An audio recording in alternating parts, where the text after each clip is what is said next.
So I'd like to introduce you to my brush handle that I stole off Tim. So this is an invaluable tool for demonstrating hip hinges, okay? Now hip hinges is something that we're going to be doing. If you've heard of deadlifts, then hip hinges are really important to learn before you're able to do deadlifts, and we will be doing deadlifts at some point in the program. Okay, so I want you to be aware of this and how it works. Okay, now I'm going to stand to the side. I also want to be in a neutral position, all right? So my shoulders are back, my shoulders are relaxed. I've not got a sticky out bum and a sticky out tummy. I'm going to be just getting those hips into neutral by squeezing my ribs and hips into that, just tightened up and getting that solid. Punch me, it won't hurt feeling, okay? So you remember that. Now we're going to take our brush handle, and if you've got a brush on the end of it, doesn't matter, and we're going to hold it across on our back. So it should touch the back of your head, and it should also touch the tailbone and between your shoulder blades. So that's a straight piece of wood, and that helps you realise, because you can feel it touching across your back, that this is your body in a nice straight neutral position. Okay, yeah? Now then, a hip hinge is when we bend from the hips only, all right? And the brush is fantastic for this, brush handle, because we can't always feel how we're bending. That's what a bend looks like from the hip. Now we're not actually bending forwards. You might think that you're bending forwards, but what's actually happening is it's called breaking at the hip, and I'm sending my hips backwards. So you can see they are going back, and they're going back, back, back, back, back, and only because they're going back, I have to bring my body down, okay? To stand up, I'm not lifting up from here, I'm pushing my hips forwards, okay? That's moved a little bit. So when you go into this hip hinge position, what happens is the angle between your ankles and your shins changes. So that would be roughly how I was before, but where my bottom is. Yeah, so see how much further back my bottom's going. That's what's moving me, all right? And what's happening in this situation is I'm using the back of my hamstrings are stretching, my glutes are stretching, and they're the big powerful muscles in my body. My back's not moving, and this is important. And then I'm going to be lifting up a heavy weight, and when I do, I'm not lifting up using my back, I'm lifting it up with my bottom and my hamstrings, because I'm going to bring my hips forwards, and that's going to be what's helping me lift that weight up, okay? So I've got a little weight here, not a heavy weight. So this is what you can imagine.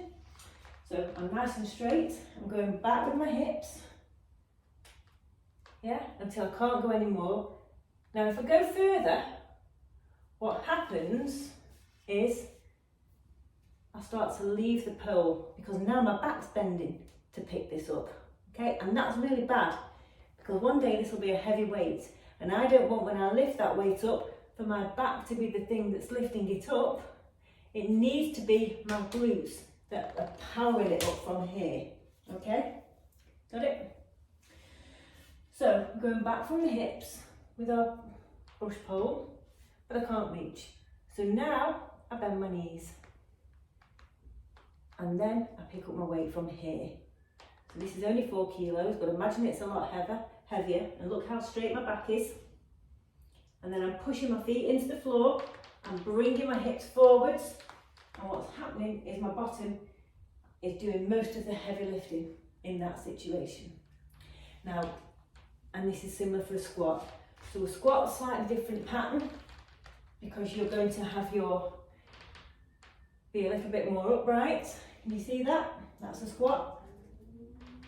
And my weight's just about under my armpit, if you can see. That's what a squat looks like. This is what a deadlift would look like. So you can see there's a slight difference in the angle. My knees are further back. Deadlift, squat. So if you were going to be picking up a plant pot off the floor, you would be in a squat. If you're going to be picking a sofa up that's right in front of your knees, there, you would be in a deadlift. Does that make sense? It will click. It takes a while, but it will click. One of the last things I want to show you is, we all do this, if you pick up anything off the floor in your house, clothes off the floor, shopping, you do that. See what that is? And I do that too, to be honest. But that's my back. And that's picking up from my back. Okay, can you see the difference? If I'm picking up like this, my back's nice and straight and supported, and my lower body muscles are doing the work. Yeah, but if I pick it up like this, it's my back that's doing the work.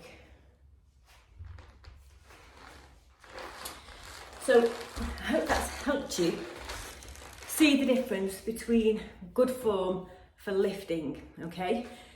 We need to make sure that we're learning how to keep our back straight and use our big muscles, our glutes, our hamstrings, our thighs to lift heavy objects up from the floor. Our backs are straight because we want to be using the muscles in our spine, our back, to stabilise our spine so that that's stiff and solid when we're lifting these heavy things off the floor. That's how we start to be able to lift heavy weights and protect our back as well. Now, it takes a little bit of practice. What I would recommend that you do, some people just get it straight away. If you've done things like yoga or Pilates and you've got a good sense of how your body moves, you might find that that's really easy to get the hang of. If you haven't done those things and you find that a little bit harder, get yourself a brush handle, a brush, a mop, and video yourself doing it. So try and hold the pole against your tailbone, against your head. That gives you a guide, and practice doing those movements, because it is really important when you're doing squats, when you're doing lunges, when you're doing deadlifts, that you're doing them right. And that's a real area where people can get injured, because they're exercises where, not really in this 12-week plan, but later on, we want to start to progress to lifting quite heavy weights, because you need to use heavy weights for those muscles because they're big. They're big muscles. Your glutes are the biggest muscle in your body. So to really put it through its paces and to build strength, we need the heavier weights for those exercises, but we have to make sure we're lifting properly. That's really important. So that's why I wanted to just explain this to you here. If that's something that you aren't sure about when you're doing the exercises, you must speak to me. If you're in a gym, you could get a personal trainer or get an induction from one of the team to help you do those exercises correctly and for them to show you, because that might be helpful. So that's important to really sort of get the hang of this. So I've probably laboured the point enough.